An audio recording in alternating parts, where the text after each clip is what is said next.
What's up, YouTube world? It's your boy J Dub, the number one comment on YouTube, and I'm back with another review. Today, I will be reviewing one of my favorite shows, The Real Housewives of Atlanta. And before I get started, for those who are new to my channel, I do detailed reviews on reality shows.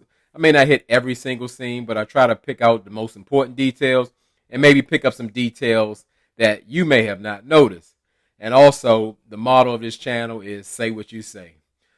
Say anything you want, talk about anything you want, anything on that screen. However, I just ask that you stay respectful in the comments because this channel is all about the comments. I'm the number one YouTube commenter, so that's what I do this for. But you also, when you're in the comments, you're speaking to a member of the Dove fam. Your people, my people. And respect is the only thing I ask. But other than that, you want to say what you want to say, please do. Feel free. This is what this is for. If you're not a person who normally comments, this is the place. No comment is unwelcome. It's always welcome. So, as I said, I'm just trying to get some what do you call it? Some reviews out here because I'm a little behind. Your boy J Dub is crazy, stupid, busy. But I got to get these videos out. I'm losing some of the Dove fam. You know, for those who are still here, I got to give y'all some good product because y'all been very, very patient. So without further ado, let's go ahead and get into the episode. And we see two old friends there. They're having a play date with their daughters. And who are those old friends? It's Candy and Kenya. And Candy was absolutely right in saying that, like, this situation is such a blessing for those who have been following this show for some time. Like, the way Kenya came into this show, it was looking kind of grim. It was, you know, she was faking with boyfriends and arranging relationships and never seemed to be able to keep a man or have a baby. And okay, maybe she's not married or have a man right now, but she's got baby Brooklyn. And not only that, baby Brooklyn's at an age where she can play with Candy's daughter, because that's what, like, close friends want. They want to be able to hang out and also have in common that their kids can play together. So that gives them more reason to hang out. And I'm just really glad to see that Kenya's thriving in the areas of life that she wants to. And not that I'm a Kenya fan, but you know, it's just good to see Kenya coming up. So when you're looking at Candy and Kenya, you can definitely see the different styles of parenting. Whereas, like, Kenya is, what is she, correcting baby Brooklyn about the way you ask for popcorn and all that. But Candy, like, I don't even think she knew where Blaze was or whatever. She wasn't even too concerned. She one of them laid back parents.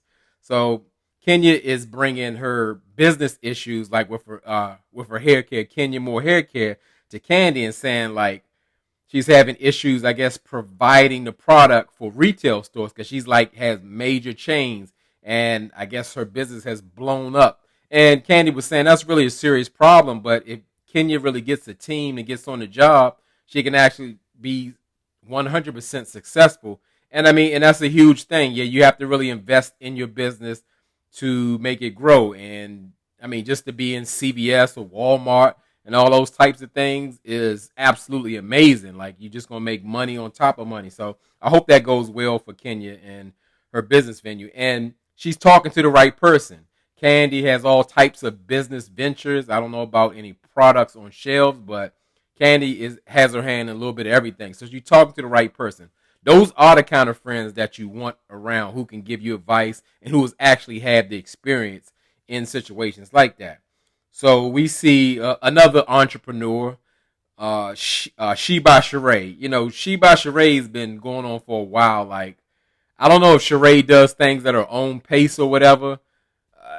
Sheba Sheree been going on, you know, the spring, summer, fall collection going on for about 15 years. And it took, like another 10 years to build Chateau Sheree. Even though Chateau Sheree is one of my favorite homes on this show, other than it's being made out of stucco, but it's right. And let's say, hopefully Sheba Sheree can get her product out before she gets kicked off the show for a third time. So we're going to see how that goes. And we see Marlo Marlo, she's getting a visit by her younger sister, Crystal. And from this scene, I really enjoyed this scene. It was very authentic. And we learned that this isn't the first time that Marlo has been a Muntie, an aunt and a mommy or whatever. And I would say Crystal, her younger sister, she kind of raised Crystal when she was a teenage girl.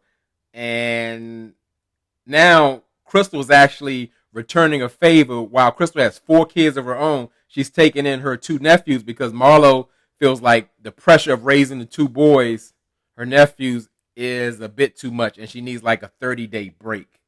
And Crystal was able to provide like insight of a child in a situation like that. She's saying like when you come from certain environments, it's a huge adjustment to be in such a different environment that's demanding and structured and all those things.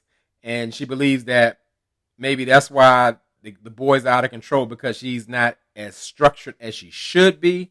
But I thought it was like just it was showing great support that Crystal could take the nephews because Marlo couldn't do it. Because yeah, Marlo's been a Muntie before. She's never been a Muntie to boys before, and it's 2 of them at that.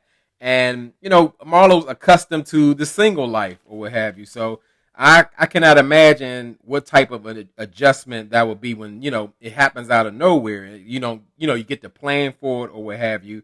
And we also know that Marlo did not grow up in the best environment, so that kind of comes into play of ways she's handling this situation, where I believe Marlo is really trying to protect the boys from herself because she came up in a very toxic way, and those traits are all up and through her, and she doesn't want to treat the boys bad, abuse them, or what have you. And even Crystal mentioned, like, well, you can get mad, but you gotta keep in mind, like when the boys hear, like, y'all, you just get on my nerves, I want you to get out and all that kind of stuff, it's like very hurtful because they already been abandoned by their mother who's incarcerated or what have you.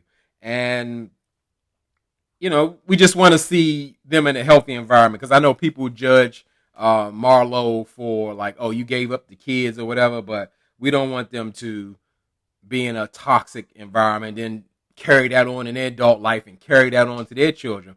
But what something about the scene was like pretty alarming. You know how fabulous Marlo is, and she driving $500,000 cars and all that, all the Gucci, Chanel, and Prada you could ever want. But she talking about she going to wire her sister some money for the boys. Like, they've already been over there established. They're in a 2-bedroom apartment with 4 other children. Obviously, the resources are limited over there. When she first sent them, the fabulous Marlo should have sent a bankroll for them boys, because she's responsible for them, and putting that on her younger sister who already has a whole family of her own. So, the episode really surrounds about them going on a girls' trip to Blue Ridge Mountain, and Marlo has pretty much rolled out the red carpet for the ladies, and I got to put quotations up on it because they always make it seem like the host did all this. They'll fly you out in a private jet and put you all in this luxury and all that. And, when it's Marlo's turn, she going to show up. Sheree met Marlo over her house, and what their ride rolled up. They get their boot on in that Ghost. I got to say the line. I say that every time I hear about a Rolls Royce Ghost. That's a Lil Wayne line, but let me stop being corny. But yeah, I mean, they rolling in style, and that's how you want to roll on a trip or whatever.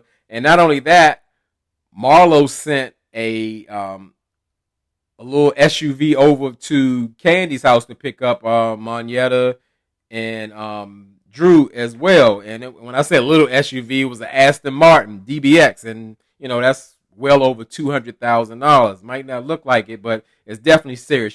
That stuff means something to me because I'm a car person, as I tell you. And it's a thing. And not only that, Marlo did something real classy. She ordered food for the ladies and actually ordered from the OLG, which is Candy's restaurant. I thought that was a nice touch. And, they were excited about that and ready to eat their chicken or whatever. But the driver in the Aston Martin told them, like, ain't no eating in this car.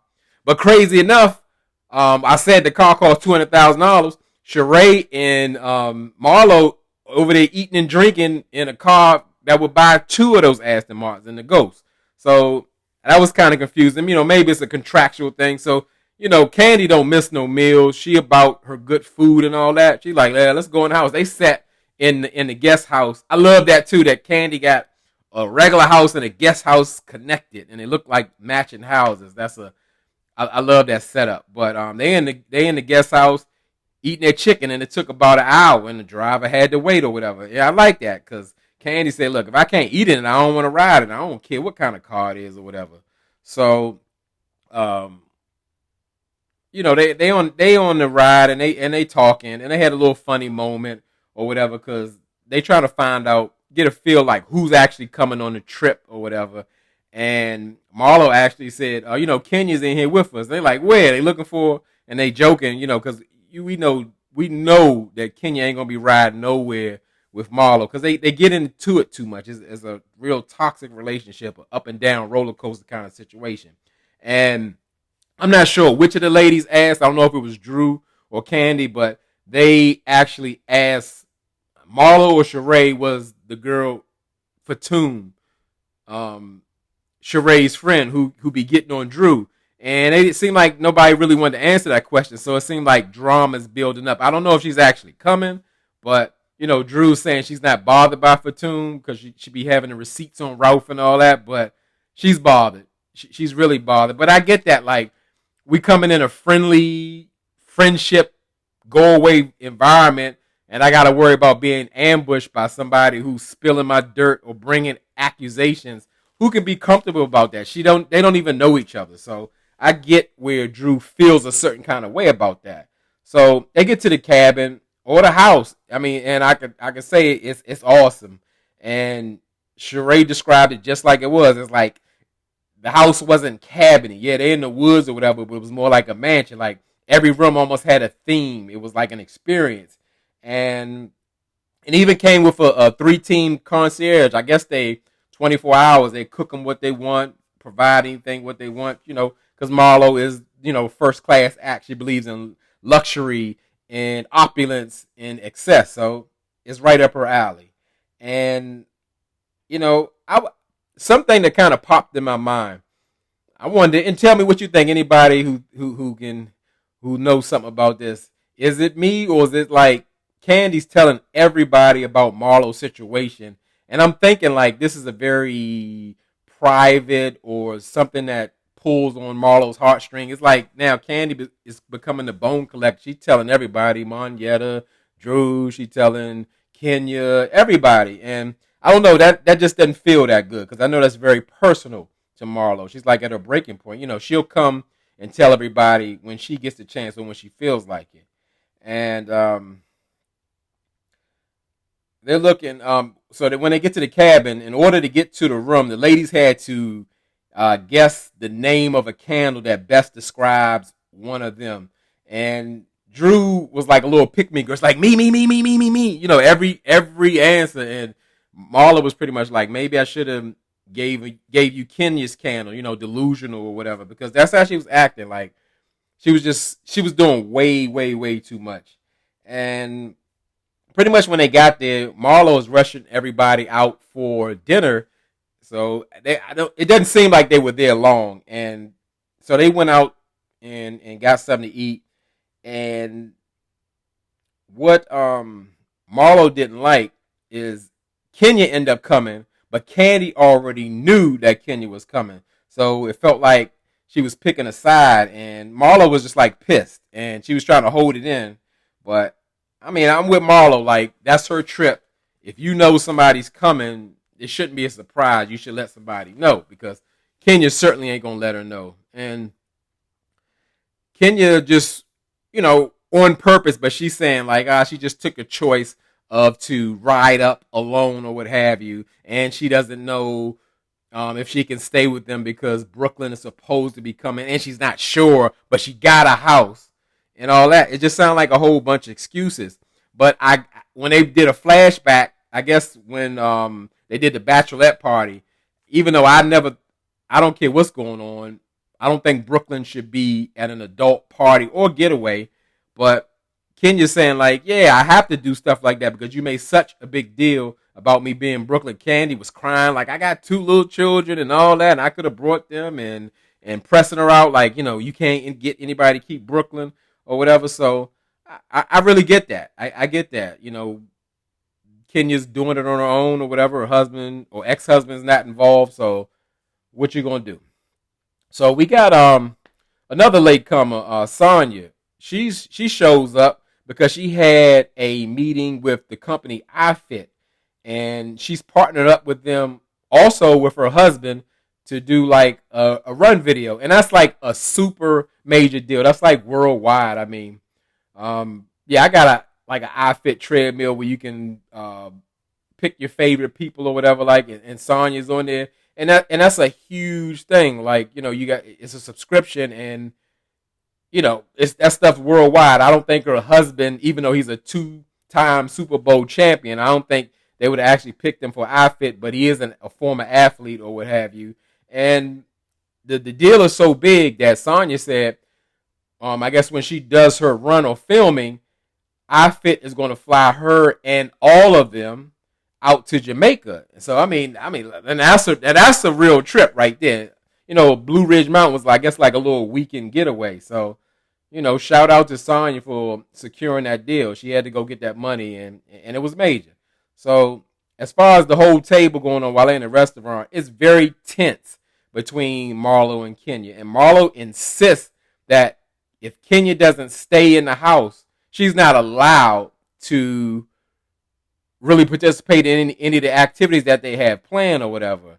And Kenya was like, well, if I decide to stay in the house, then, I get that or whatever. She'll go along with it.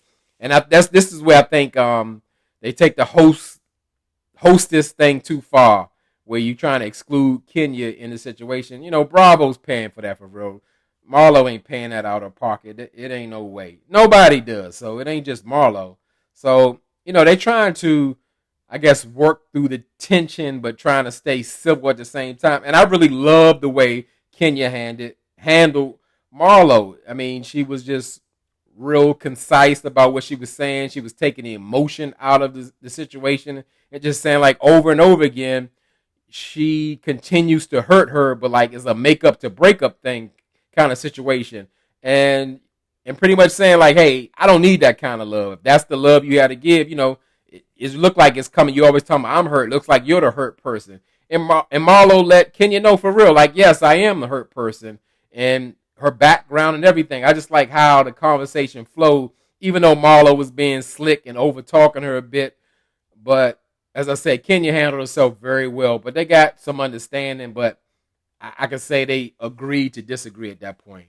So in a way, I would say Kenya kind of exposed Marlo, because it's like a fake friendship. Because Marlo say she love you, but she'll talk about your mother abandoned you. Like, people, your friends, loved ones don't talk to you like that when they know that hurts you like so deep. And pretty much Kenya just ran down like just everything. And I really like how that went. And, I would say about Marlo used to really be one of my favorite people on the show. At this point, my motto is the peach is spoiled on Marlo. They waited too long. Marlo's been working too hard, too long to get that peach. And it's not the same lovable Marlo that we know. Marlo got to hold her position to pay for that $3 million house. I know I skipped that episode when they went out to her plot for the $3 million house or whatever. And she won a 500 square foot room and a 1,500 square foot closet, which is absolutely ridiculous. Because you never know, you may have to sell the house again. A person buying a $3 million house don't want to live in a room size of a closet. And your closet got all this space. So, that was pretty much for the episode. It was pretty good. And we're going to see that we didn't get to see any activities. I guess that's for the next episode. And it's going to start to heat up. And really see if Candy's the bone collector or how heated the fight's going to get, So, as I said, it's my favorite show. And drop down in the comments. Tell me what you think. I may have missed something you want to discuss. And let's get into it and have fun. So, as I always tell y'all could be anywhere in this YouTube world. But you're here with me. I really appreciate it, and I really mean it.